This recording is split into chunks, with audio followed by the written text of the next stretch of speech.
13h sur Info TV. Le journal audio présenté par Théo Tornet. Bonjour à tous et toutes, ravi de vous retrouver en ce dimanche 24 mars 2019. Et je suis très heureux de vous retrouver ici avec ce tout nouveau logo pour France News Radio.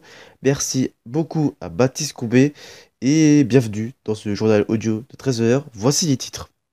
Un déploiement massif des forces de l'ordre, une semaine après une mobilisation ultra-violente, a permis de contenir les violences durant cet acte 19, marqué par une hausse de la mobilisation. On en parlera dès le début de cette édition. Lors de la deuxième étape de sa tournée européenne, Xi Jinping doit s'entretenir dimanche 24 mars avec le prince Albert II et ne doit rester que quelques heures sur le rocher avant de rejoindre la France. C'est la première fois qu'un président chinois en exercice se rend visite officiellement à Monaco. En Norvège, pris dans un vent tumultueux dans une zone de récif, le paquebot de croisière, le Viking Sky, transportant 1370 personnes, a lancé samedi un SOS. Ses moteurs étaient en panne et on finira par la météo pour le début de la semaine prochaine. Le célèbre restaurant du Fouquet sur les Champs-Élysées, littéralement barricadé après avoir été pilé et incendié le week-end dernier. Une image qui symbolise cet acte 19 des Gilets jaunes. La plus belle avenue du monde était littéralement bunkérisée ce samedi pour éviter à tout prix les scènes de violence du précédent acte. Le nouveau dispositif de sécurité et notamment l'interdiction de manifester dans un large périmètre autour de l'avenue, mise en place par la préfecture de police, a visiblement été efficace. En milieu d'après-midi, alors que la manifestation déclarée des Gilets jaunes arrive dans le calme à Montmartre, dans le nord de la capitale, pas un manifestant n'est visible dans le périmètre interdit.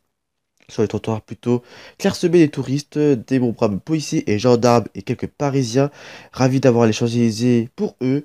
D'autant plus que le bas de l'avenue du rond-point jusqu'à la Concorde, place comprise, a été fermé à la circulation automobile. Les Champs-Élysées fermées aux voitures et sans gilets jaunes samedi après-midi.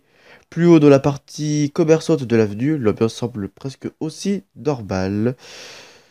À première vue, la visite de Xi Jinping de la principauté peut surprendre. La Chine et Monaco sont certes amis, mais loin d'être de grands partenaires, le volume du commerce entre les deux pays n'étant d'ailleurs que de 130 millions d'euros l'année dernière, une broutille pour le géant chinois, deuxième économie mondiale. Mais surtout, cette visite officielle très symbolique reflète bien la diplomatie économique de la Chine. En septembre dernier, le prince Albert II était resté 4 jours en Chine.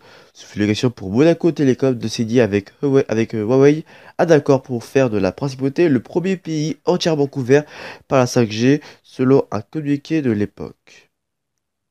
Après son escapade sur le rocher, Xi Jinping poursuit sa tournée européenne le long de la Riviera française par un dîner privé avec son hôte Emmanuel Macron dans une superbe villa de Beaulieu-sur-Mer.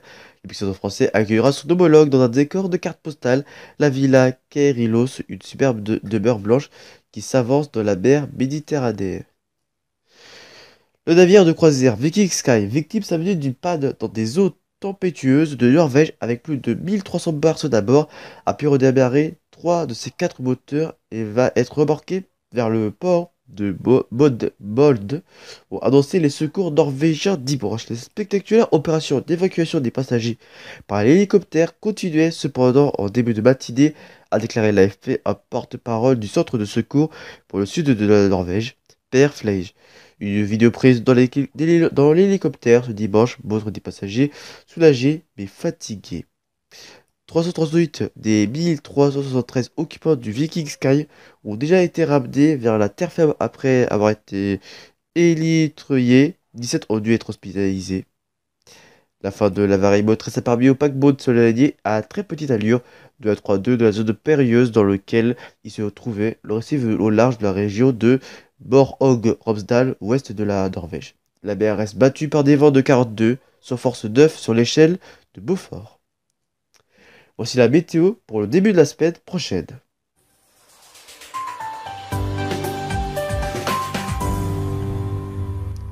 Lundi matin, c'est le soleil qui fera place sur l'ensemble de la France.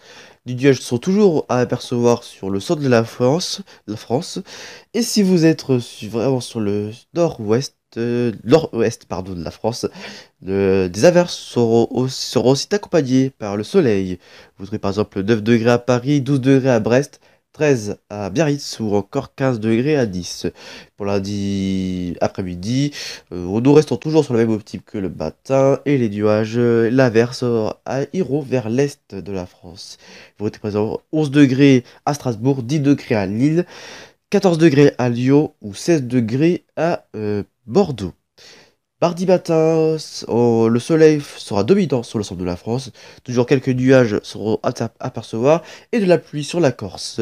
Vous retrouvez par exemple 10 degrés à Cherbourg, 16 degrés à Ajaccio, 9 degrés à Clermont-Ferrand ou 17 degrés à Perpignan. Et le mardi après-midi, vous verrez toujours plus de soleil et quelques nuages seront toujours présents. Vous retrouvez par exemple 7 degrés à Rouen, 6 degrés à Grenoble ou 11 degrés à La Rochelle.